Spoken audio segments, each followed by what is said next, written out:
Heavy is the head that has to manage all of this.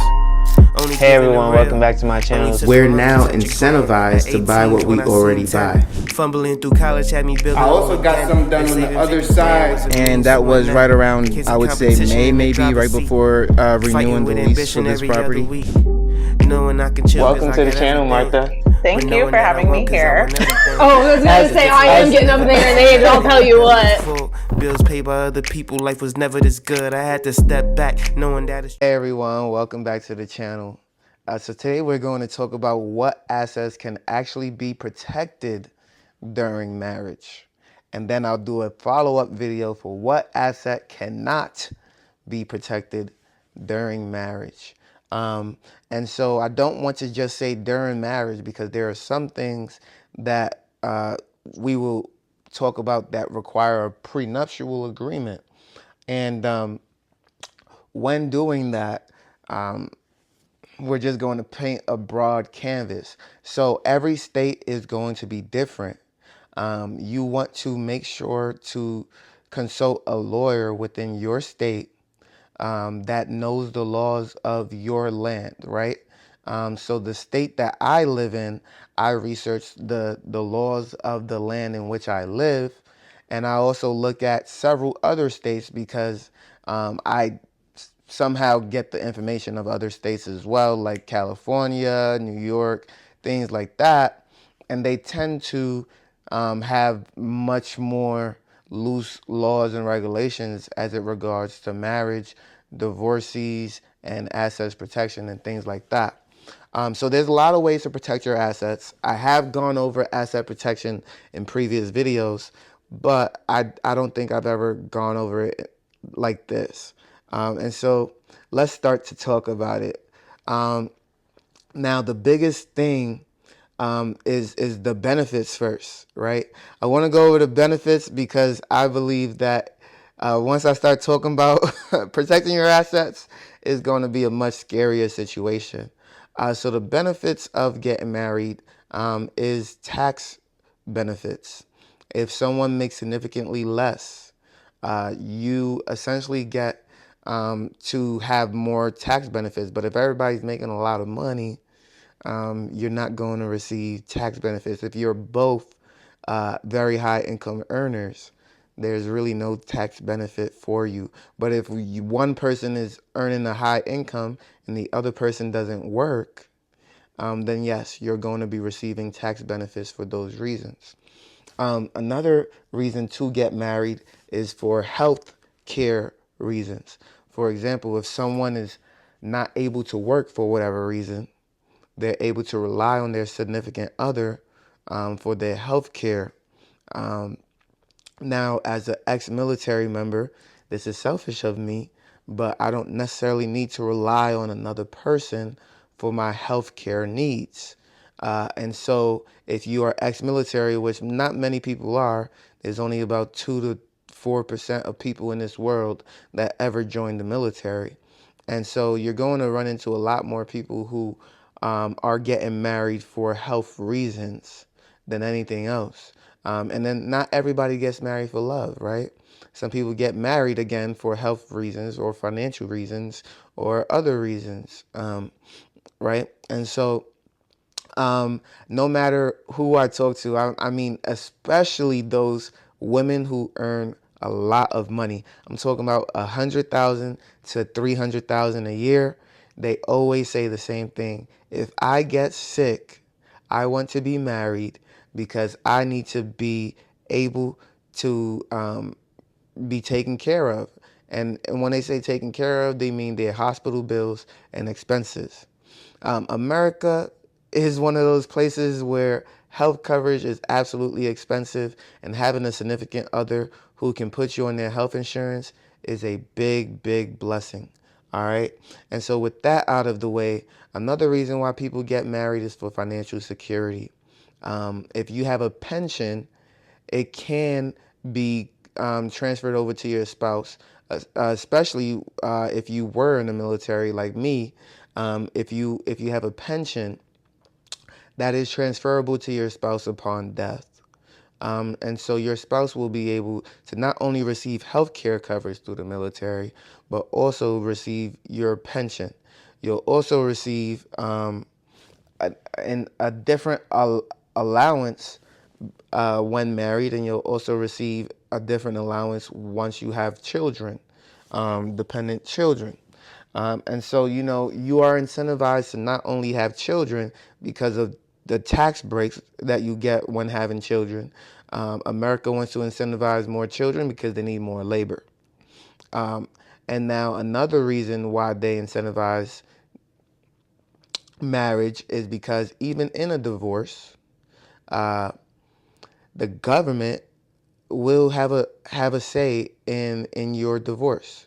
Now, that say stems from the fact that they are going to be the custodian of the money for either child support or alimony, if any, is to be given. Now, another thing, and that percentage that the government takes is roughly about 2%. It's like 2% from the government or the state. Now, if anything, you are able to start to protect yourself from a lot of these situations. How do you protect yourself? Well, the first thing is a prenuptial agreement.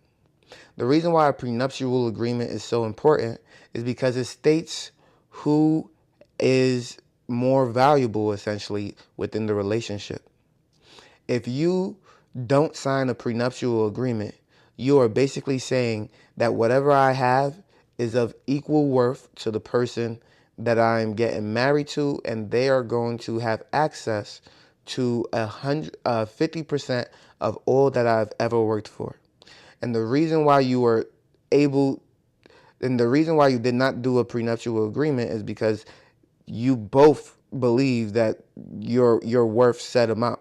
So if you have $100,000 and no prenuptial agreement, and then 5 years down the line you make another 500,000, that's 600 total, your spouse will be able to get 50% of that, which is $300,000.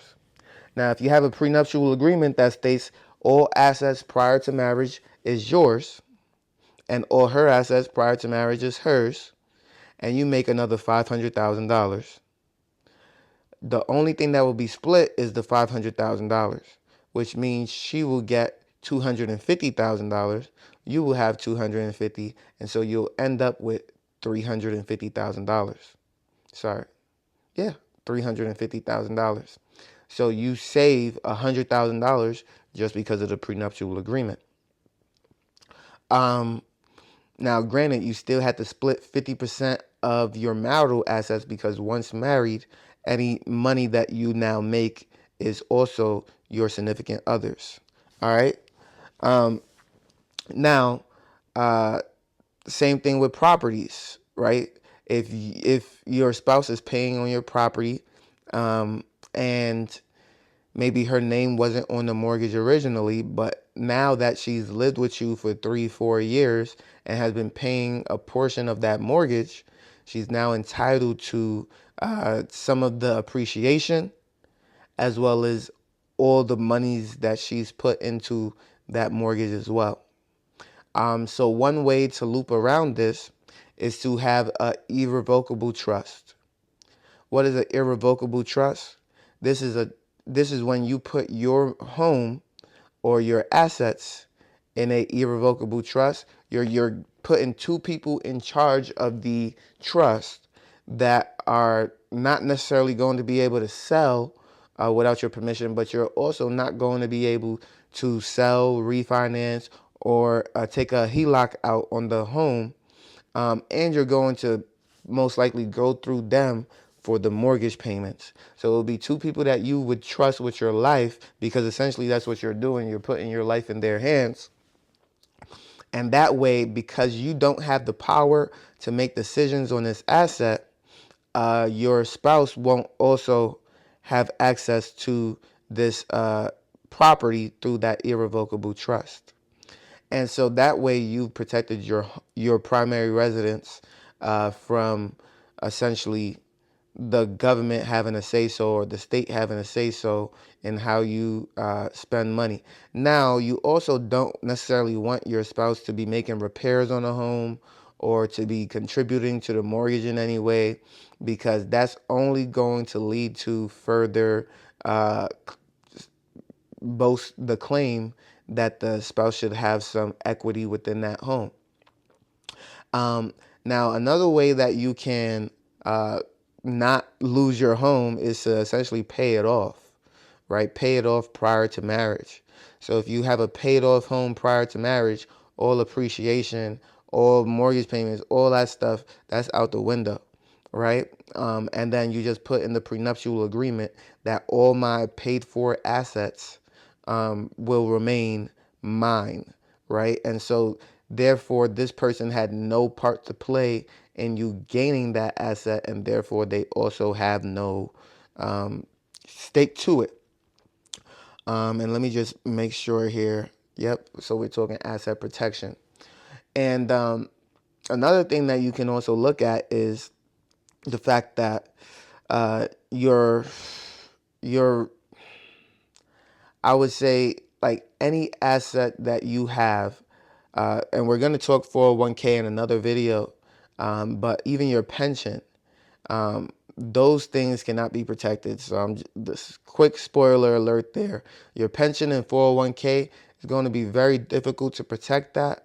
I will go over that in a different video on how to protect it, but a prenuptial agreement is not going to be enough to protect your asset like a 401k or a Roth IRA unless you stopped contributing to it. If you stopped contributing to it and then you got married, then yes, you can keep that separate because you're not putting your marital assets or your marital funds into your own personal investment account.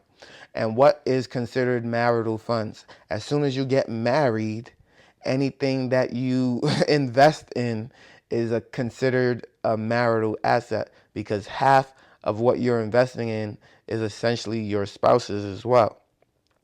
And so that's why it can become tricky, even when you have a home that you're paying on yourself. It can be considered a marital asset because even though the spouse is not contributing financially, they may be contributing to the home. They may be contributing in other ways that allows you to go out there and be the breadwinner, and therefore they should also benefit. And so, the the court isn't going to look at it through your timeline. Maybe you have a significant other who is in school. And then after school, if they had to go out on their own, they would take a year to save up for a down payment. And so the process could be 5 years before they even own a home, right? And throughout that time, they would have been renting. But let's say that you were renting the entire time. Then you have no asset to split. And, you would have just saved your money. But even saving your money leaves it for the state to split that up as well, right? And so unless you have cash, yeah, that's a marital asset. That's a marital asset to even save the money. But if you already had a home prior to marriage, and now you're married, and now you're investing in it, and it's not in an irrevocable trust, then yes, you would be paying into a asset that is now a marital asset. Similar to a 401k, if you pay into your 401k after being married, it is essentially a marital asset.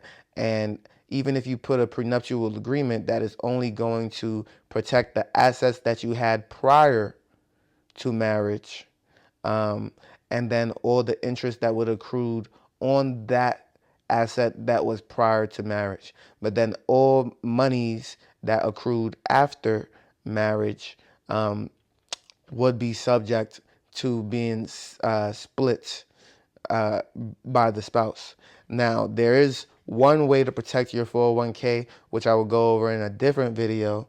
But essentially, just think of marriage as a safety net for most people, for healthcare reasons, for financial reasons. The divorce rate is 50%, and it is mainly initiated by the female gender. The biggest reason is financial, but the second biggest reason is irreconcilable differences. With that being said, there are other factors that can come into play when it comes to marriage as a whole. And I'm not going to get into what makes a marriage work and what doesn't. I'm not a relationship coach, I would say, but we do talk about life on this channel. We do talk about life, and that's what we do the interviews for, is to have other people's opinion on what makes them tick and what they believe will work for them, right? And so with that being said, I covered asset protection to some degree. Definitely getting that prenuptial agreement. If you don't get the prenuptial agreement, you can do a postnup, but that's not going to be as effective because it's now saying that you did not value these assets as much prior to marriage, but now that you are married, you want to protect these assets. It's not going to be looked as favorably compared to someone who says, I am not getting married without this prenup being signed. That is a bigger stance. That is a bolder stance. That shows this person has something to protect initially. And, that is something that the courts will consider. Now, a prenup cannot be basically one-sided. So the courts will also look at if the other party does not benefit in any way from this prenup. The courts will also look at that and say, man, this is not good. This is not a benefit. This does not, show that this was done in good faith. And of course, you also want to have lawyers on both sides. So, for example, if your significant other doesn't have a lawyer present when signing their prenuptial agreement, that can also be looked down upon as well, right? Because they may not know all the facts. Or if you're hiding assets and it's then recently discovered that you're hiding assets, the prenup can also be thrown out because you were hiding assets and your significant other was not aware of the assets that you were in possession of. And so you want to be aware of all these things prior to signing a prenup and prior to getting into one. And then the last thing that I wanted to cover is not only the protection of assets, but the protection of debt. So in today's society, especially if you're a man, ladies love degrees. Ladies love degrees, their PhD, as you well know. And one thing you can do is also you can say that your debts are separate, which if married, if you're all about the Bible, if you're a Christian, they say you are one, right? And so you are also one with their debt. Now, in my case, I am not a fan of bad debt, and I do consider, unless you're becoming a doctor or a lawyer these days, obviously there's going to be other career paths that you can get into that I'm not too familiar with, but I do say that there is bad debt. Credit card debt is bad debt, and some school debt is bad debt. Not all, but some. And you can definitely say, hey, I am signing up to love you, but I am not signing up for your debt. And you can put that in your prenuptial agreement. So if someone has, I don't know, $40,000 in student loan debt, that is still their $40,000 of student loan debt. And it doesn't just become yours and it's not split. $20,000 now belongs to you in a divorce. It just doesn't work like that. And, in relationships, I've offered to help pay off debt. Leah, look at me, simping over here. But, You know, that was never like a focus for said person or said individual. And so you also want to have someone who is like-minded as you, who is focused on the financials, focused on getting ahead and reaching that financial freedom journey. And some people are blessed in that regard to where they do find that significant other that is also focused and on that same path and willing to align with them on that. But yeah, if you like this video on marriage and protecting your assets, I hope you hit that subscribe button. I hope you hit that like button. We are going to talk about the 401k and Roth IRA shortly, and I can't wait to see you on the next one. Peace.